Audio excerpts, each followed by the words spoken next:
الحمدللہ رب العالمین والصلاة والسلام علی خاتم النبیین اما بعد فاعوذ باللہ من الشیطان الرجیم بسم اللہ الرحمن الرحیم۔ پڑھیے الصلاة والسلام علیک یا رسول اللہ وعلی آلک واصحابک یا حبیب اللہ۔ الصلاة والسلام علیک یا نبی اللہ وعلی آلک واصحابک یا نور اللہ۔ درود پاک پڑھنے کے بے شمار فضائل و برکات ہیں۔ کاروباری حضرات بعض اوقات اس طرح کے وظائف پوچھتے ہیں کہ کوئی ایسا وظیفہ بتائیں جس میں کاروبار میں برکت بھی ہو، ناگہانی آفتوں مصیبتوں سے ہم محفوظ ہو جائیں، ہماری کوئی پروٹیکشن ہو جائے۔ تو میں ایک حدیث پاک آپ کو سنانا چاہتا ہوں۔ میرے آقا علیہ الصلوۃ والسلام فرماتے ہیں، جس کا مضمون ہے کہ جو شخص مصیبتوں اور پریشانیوں میں ہو اسے چاہیے کہ مجھ پر کثرت سے درود پڑھے کہ درود مصیبتوں اور پریشانیوں کو لے جاتا ہے۔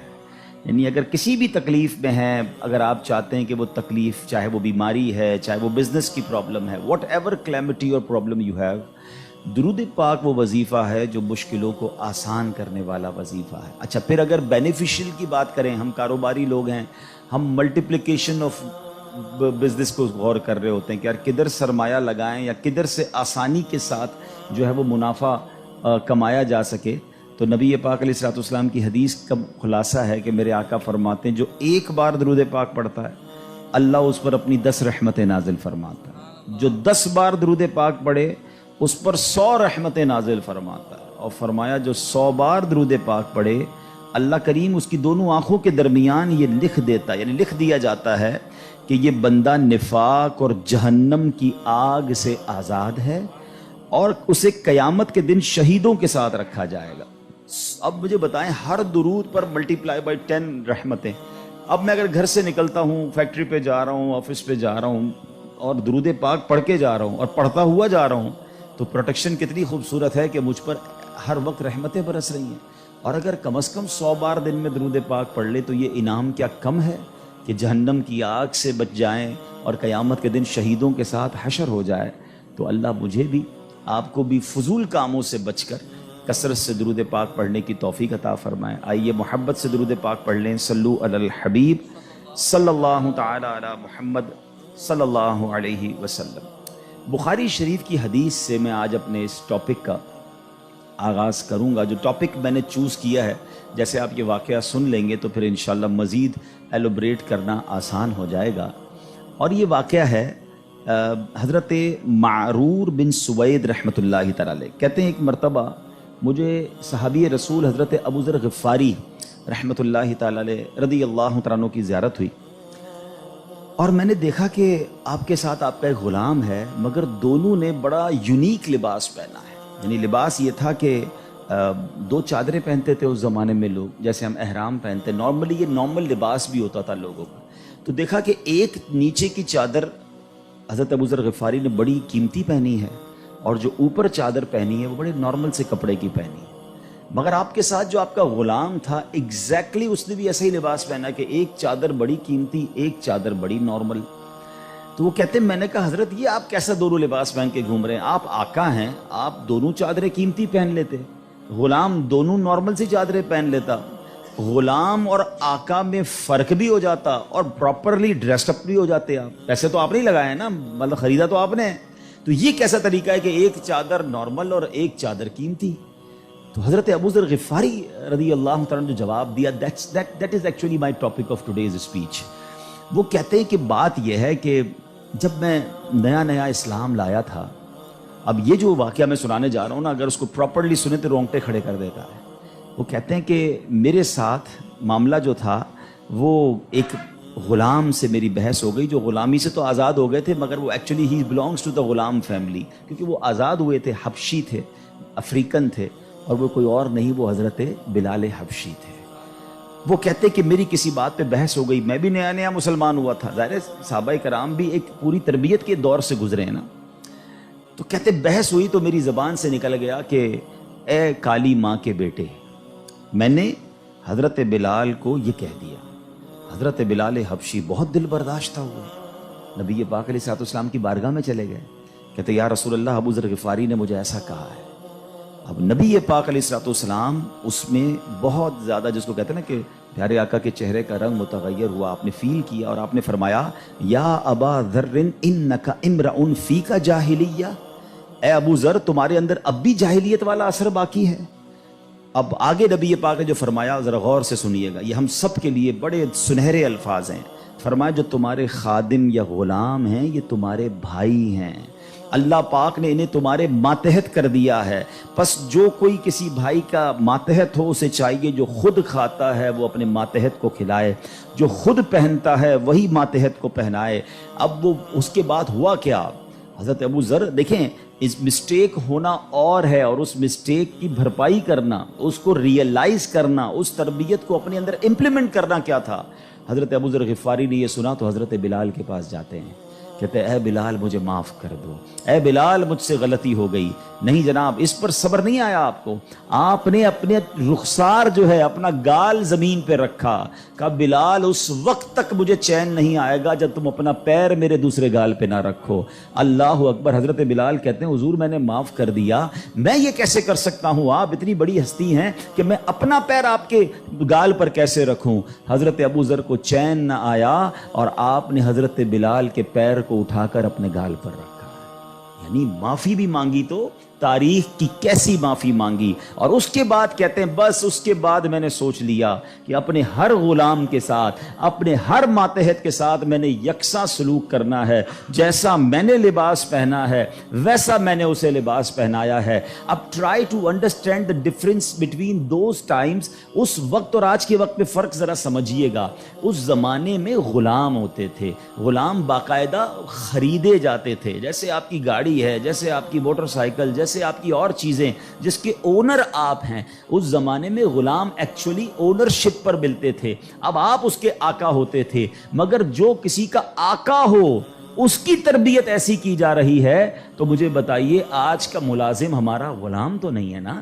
آج تو ہم نے اس سے ایک وقت کا اجارہ کیا ہے کہ جناب آپ 8 گھنٹے کے لیے میرے پاس آئیں گے اور پرٹیکولرلی یہ کام کریں گے، جو کام دیا میں اس سے وہ کام لے سکتا ہوں، نہ میرا وہ زر خرید غلام ہے، شام کو جا کر وہ کچھ بھی کرے اس کا میرا کوئی کانٹریکٹ ہی نہیں ہے۔ مگر اس کے باوجود جو آج ملازمین کے ساتھ سلوک کیا جاتا ہے، غلام کے ساتھ اچھا سلوک کرنے کا اسلام درس دیتا ہے، تو ملازمین کے ساتھ تو اس سے بڑھ کر اچھا سلوک کرنا ہوگا نا، کیونکہ وہ تو غلام بھی نہیں ہے۔ مگر آج غریب ملازمین کے ساتھ جس طرح بعض لوگ بیہیو کرتے ہیں، میں ایسا نہیں کہتا کہ سارے لوگ کرتے ہیں، ماشاءاللہ کچھ ہم نے دیکھا، چاہے وہ فیکٹری اونرز ہوں یا مالکان ہوں کاروبار کے، وہ بچوں جیسا سلوک کرتے ہیں، اور کرنا بھی یہی چاہیے۔ وہ غریب ہے تو اس کا مطلب یہ نہیں کہ اس کے پاس دل نہیں ہے، اور اسلام ہمیں حقوق بیان کرتا ہے اور ہمارے صحابہ نے اس کو کس طرح امپلیمنٹ کیا۔ اب یہ ایک بات ذہن میں رکھنی ہے، نبی پاک کی ایک حدیث یاد رکھیے گا، میرے آقا علیہ الصلوۃ والسلام فرماتے ہیں من آذا مسلمن فقط آذانی ومن آذانی فقط آذ اللہ، جس نے کسی مسلمان کو تکلیف دی۔ اب اس میں کہیں بھی ایسا نہیں ہے کہ اپنے برابر کے مسلمان کو تکلیف نہیں دینی ہے، میں چیمبر آف کامرس کا ممبر ہوں تو کسی چیمبر آف کامرس کے ممبر کو تکلیف نہیں دینی، میں فیکٹری مالک ہوں تو کسی فیکٹری مالک کو تکلیف نہیں دینی، میں ایک ایلیٹ کلاس یا اچھی کلاس کا رہنے والا ہوں تو اپنی طرح کے لوگوں کو تکلیف نہیں دینی۔ یہ مطلقاً حدیث ہے، من آذا مسلمن، ٹھیلے والے کو بھی تکلیف نہیں دینی جو مسلمان ہے، جو جناب میرا ملازم ہے اسے بھی تکلیف نہیں دینی، جو میری فیکٹری کا دروازہ کھولتا ہے مجھے اسے بھی تکلیف نہیں دینی۔ بلکہ میں آپ کو سچ بات بتاؤں، یہ وہ لوگ ہوتے ہیں کہ جن کے ساتھ اچھا سلوک کر کے ہم اپنے رب کو بہت راضی کر سکتے ہیں۔ اب ایک اور واقعہ سنیے، اور سبحان اللہ یہ واقعہ بھی حضرت بلال حبشی ہی سے ریلیٹ کرتا ہے۔ اب آپ ایک اور بات سمجھیے، حضرت بلال حبشی کا بیک گراؤنڈ کیا تھا؟ حبشہ جو ہے وہ ایتھوپیا کو کہتے ہیں، آج کل وہ ملک ایتھوپیا ہے، ٹھیک ہے نا؟ اٹ مینز وہ افریقن تھے، عرب کے اندر ایک افریقن غلام کے طور پر وہ آئے تھے، اور آپ نے بہت ڈیفیکلٹ لائف اسلام کے لیے گزاری۔ جو آپ کا آقا تھا نا امیہ، میں نے وہی کہا کہ باٹ کر لیتے تھے، خرید لیتے تھے، وہ بہت سخت اسلام دشمن تھا۔ اب امیہ کو جب پتا چلا کہ حضرت بلال مسلمان ہو گئے، اب اس نے حضرت بلال پر مظالم کے پہاڑ توڑ دیے.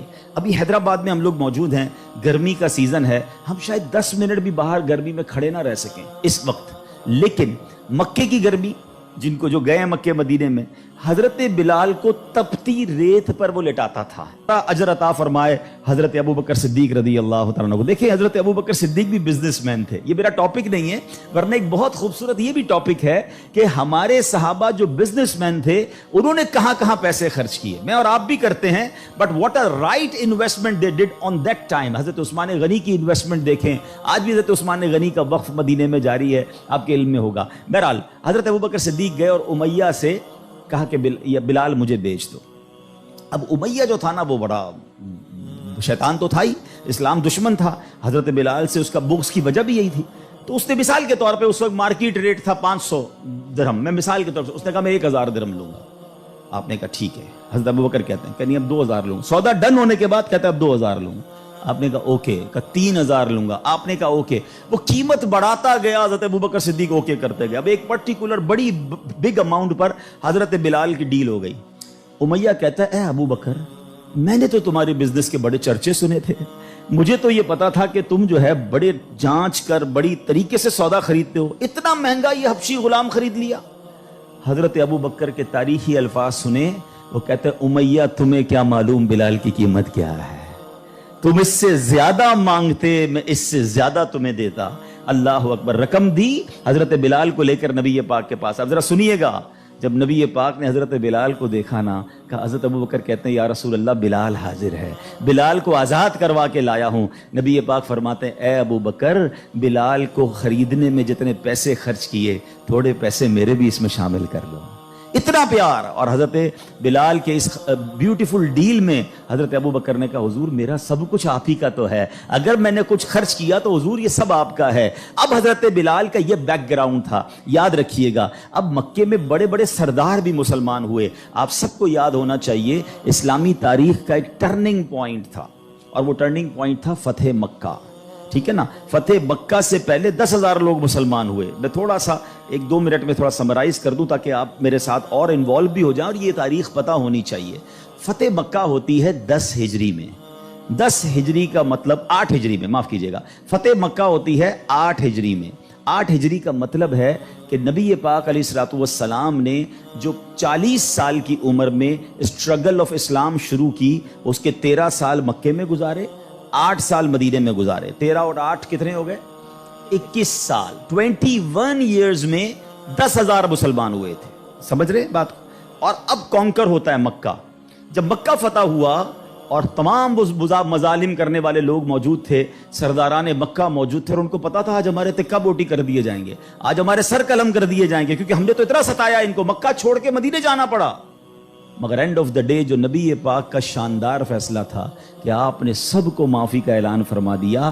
یہاں تک کہ صحابہ کرام کی جن پراپرٹیز پر مکے کے کفار نے قبضہ کر لیا تھا, میرے آقا نے کہا وہ پراپرٹیاں بھی تمہیں ہم واپس نہیں لیں گے, وہ بھی تمہاری ہو گئیں. اس معافی کا فائدہ کیا ہوا یہ سمجھنا بہت ضروری ہے کہ 10,000 مسلمان ہیں 21 سالہ کوشش میں, اور سن 10 ہجری میں آفٹر 2 ایئرز جب میرے آقا فتح مکہ کے بعد حج فرماتے ہیں, جس کو ہم حجۃ الوداع کہتے ہیں, اور خطبہ حج کے موقع پر میدان عرفات میں 1,24,000 صحابہ کرام ہوتے ہیں. معافی کا فائدہ دیکھ رہے ہیں؟ ہم کہتے ہیں بدلہ لوں گا, دشمنی چلے گی, نسل در نسل چلے گی, مٹا کے رکھ دوں گا, چھوڑوں گا نہیں. لڑائی کر کے دیکھ لو یا معاف کر کے دیکھ لو. ایک معافی نے اسلام کو کہاں پہنچایا؟ 10,021 سالوں میں, اور معافی کے بعد ودن 2 ایئرز 1,24,000 صحابہ کہاں موجود ہیں؟ عرفات کے میدان میں موجود ہیں. اینڈ فرام دیٹ ڈے, ایک اور بات, ہسٹری پڑھیے اسلام کی, فتح مکہ کے بعد اسلام نے جو ٹیک آف کیا ہے, آج تک اسلام پیچھے نہیں گیا. 200 کروڑ مسلمان ہیں آج دنیا میں. یہ فیضان ہے فتح مکہ کے اس اعلان کا, لا تثریب علیکم اليوم, آج تم سب آزاد ہو, تم سے کوئی سوال نہیں ہوگا. اور اس کے بعد سے اسلام کو جو عروج ملا. لیکن بھائی تربیت کا ٹائم تھا نا, جب یہ فتح مکہ ہو گیا نا, تو پیارے آقا علیہ الصلوۃ والسلام نے مکے کی چابی, کعبے کی چابی ملی, اور اب کعبے کی چھت پہ اذان دینی تھی. یعنی ایک طرح سے یہ ایک وکٹری کا اعلان تھا. تو نبی پاک نے کس کو کہا؟ 2 سال حضرت بلال کو کہا کہ ایک بلال جاؤ اور کعبے کی چھت پہ اذان دو. اب جو سرداران مکہ تھے نا وہ کہتے ہیں یار ہم اتنے بڑے بڑے سردار, اتنی بڑی فیملی سے تعلق رکھنے والے ہیں, اتنا پیسہ ہمارے پاس, اتنے بڑے قبیلے کے سربراہ, اور آج اتنے عظیم موقع پر جو فتح مکہ کے بعد اذان دینے کا موقع, وہ بھی کعبے کی چھت پر, وہ کس کو دیا جا رہا ہے؟ ایک حبشی غلام کو. اللہ اکبر. یہ خبر نبی پاک تک پہنچ گئی کہ کچھ لوگ بے چین ہیں, کچھ لوگوں کو یہ برا لگ رہا ہے کہ بلال کو یہ موقع کیوں ملا, ہم بڑے خاندان والے, ہم پیسے والے. پیارے آقا علیہ الصلوۃ والسلام نے ان کو بلایا. پہلے تو نبی پاک نے سوال کیا کہ کیا آپ لوگ ایسی باتیں کر رہے تھے؟ کہ جی حضور کر رہے تھے. اب نبی پاک نے کیا فرمایا؟ نبی پاک کی گفتگو سے پہلے قرآن کی آیت نازل ہوتی ہے اور رہتی دنیا کے لیے ایک اصول بیان ہو گیا. اب یہ اصول مجھے اور آپ کو یاد رکھنا ہے. اللہ کریم قرآن میں ارشاد فرماتا ہے اِنَّا أَكْرَمَكُمْ عِنْدَ اللَّهِ أَتْقَاكُمْ. فرمایا بے شک اللہ کے یہاں تم میں زیادہ عزت والا وہ ہے جو تم میں زیادہ پرہیزگار ہے. یہ وہ فارمولہ ہے جو مجھے یاد رکھنا ہے. پیسے والا زیادہ عزت والا نہیں ہے. جناب میں فلاں چیمبر کا صدر تو وزیر نائب صدر تو فلاں علاقے کا ہیڈ تو جناب قومی اسمبلی کا ممبر تو منسٹر یا جناب مل اونر نہیں. فلاں خاندان میرے سر نیم میں یہ نیم لگتا ہے جس کی وجہ سے میرا بہت بڑا خاندان ہے.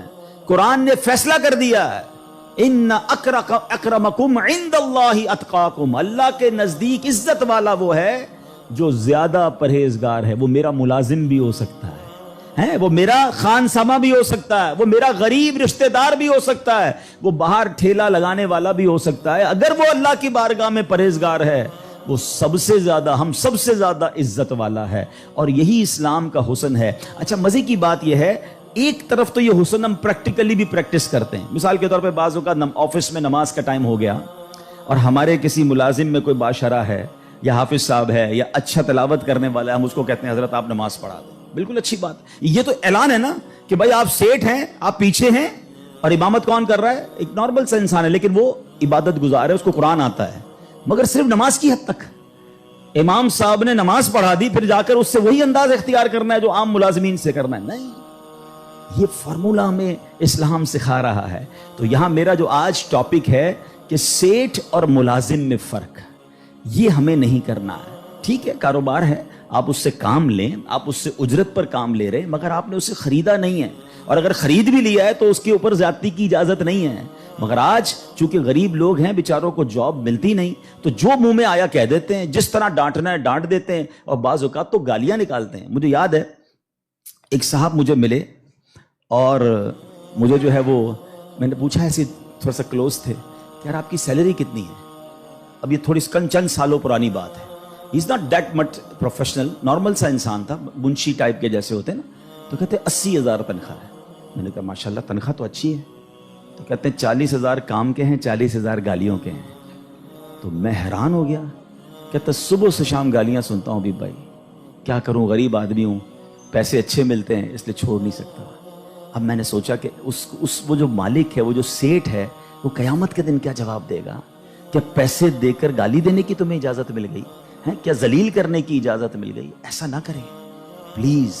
ہمارا اسلام ہمیں بہت خوبصورت مساوات کا درس دیتا ہے, اور غریب لوگ تو زیادہ ڈیزرو کرتے ہیں انہیں پیار کرنے کا. نبی پاک علیہ الصلوۃ والسلام کو, اب میرے آقا کا انداز دیکھیے گا, صحابہ بھی تو غریب تھے نا. اب صحابہ میں ایک بہت بڑی تعداد تھی جو اصحاب صفہ کے تھے. اصحاب صفہ آپ گئے ہوں گے مدینہ شریف, اللہ بار بار ہم سب کو حاضری عطا فرمائے. وہاں ایک بینچ, ایک چبوترا بنا ہوا. یہ جو اصحاب صفہ تھے نا, یاد رکھیے گا, یہ اپروکسیمیٹلی 70 کے قریب ہوتے تھے. ان کی تعداد پلس مائنس ہوتی تھی. ان میں بہت بڑا نام حضرت ابو ہریرہ رضی اللہ تعالیٰ عنہ کا بھی ہے. یہ صحابہ اتنے غریب تھے کہ ان کے پاس گھر نہیں ہوتا تھا, ان کے پاس پہننے کے لیے پورے کپڑے بھی نہیں ہوتے تھے. ایک لباس, ایک چادر پہن کے بعض اوقات بیٹھے ہوتے, مگر شوق کیا تھا کہ علم دین سیکھنا ہے, نبی پاک علیہ الصلوۃ والسلام سے تربیت لینی ہے. تو کھانا بھی پیارے آقا انہیں بھجوا دیتے, اور نبی پاک ان کے ساتھ رہتے تھے. اب ذرا یاد رکھیے گا, صحابہ کرام کچھ تھے جو مزدوری کا کام کرتے تھے. ہمارے ساتھ بھی کبھی کبھی ہوتا ہے کہ یار کوئی محنت مزدوری والا آئے تو اس کے کپڑوں سے اسمیل آتی ہے, کپڑے پرانے ہوتے ہیں, بدبو آ رہی ہوتی ہے, ہم اس سے دور ہو جاتے ہیں. اب کیا ہوا کہ نبی پاک علیہ الصلوۃ والسلام کے پاس کچھ ایسے لوگ آ کر بیٹھنا شروع ہوئے جب پیارے آقا اللہ کا ذکر کر رہے ہوتے تھے کہ بال بکھرے ہوتے تھے، پہننے کے لیے کپڑا ہوتا تھا اور ان کی اسمیل بھی آتی تھی، کپڑوں سے مہک بھی آتی تھی. تو نبی پاک علیہ السلام نے فرمایا الحمدللہ الذی جعل فی امتی من امری ان اصبر نفسی معہم، سب تعریف اللہ پاک کے لیے ہیں جس نے میری امت میں ایسے لوگ پیدا فرمائے جن کے ساتھ اپنی جان مانوس رکھنے کا مجھے حکم دیا گیا ہے. اور یہ حکم اللہ نے قرآن مجید فرقان حمید میں دیا، وَاصْبِرْ نَفْسَكَ مَعَ الَّذِينَ يَدْعُونَ رَبَّهُمْ بِالْغَدَاةِ وَالْعَشِيِّ يُرِيدُونَ وَجْهَهُ، اور اپنی جان کو ان لوگوں کے ساتھ مانوس رکھ جو صبح و شام اپنے رب کو پکارتے ہیں، اس کی رضا چاہتے ہیں، غریب ہیں مگر نیک ہیں، اللہ کی رضا چاہتے ہیں، ذکر الہی کرتے ہیں. آقا فرماتے نبی پاک ان مزدوروں کے ساتھ بیٹھ جایا کرتے تھے. اور آج بعض اوقات ہم اپنے ساتھ ایسے لوگوں کو بٹھانا پسند نہیں کرتے، بہت معذرت کے ساتھ. یہ تکبر کی نشانی ہے. تکبر کہتے ہی تو اسی کو ہے نا کہ اپنے سے کسی کو ذلیل سمجھنا. اور try to understand the severity of proud. یہ جو تکبر ہے نا، یہ اتنا خطرناک گناہ ہے کہ سب سے پہلے تو یہ سمجھیے کہ کائنات میں سب سے پہلا گناہ کیا ہوا تھا؟ تکبر ہوا تھا اور حسد ہوا تھا. یہ اتنے پرانے گناہ شیطان نے کیا تھا. شیطان کوئی پہلے سے ہی اللہ کا نافرمان نہیں تھا. 40,000 سال اس نے عبادت کی، جنت کا خزانچی تھا، فرشتوں کا استاد تھا، معلم الملکوت تھا. once in a lifetime he did proud. ایک بار تکبر کیا، حضرت آدم کو سجدہ کرنے سے انکار کیا نا. جملہ کیا تھا اس کا؟ قرآن میں موجود ہے نا، انا خیر من، اے اللہ میں اس سے بہتر ہوں. خلقتنی من نار وخلقتہ من طین، تو نے مجھے آگ سے بنایا اور اس کو مٹی سے بنایا، میں تو اس سے بہتر ہوں. Actually this is the definition of تکبر. یہی تعریف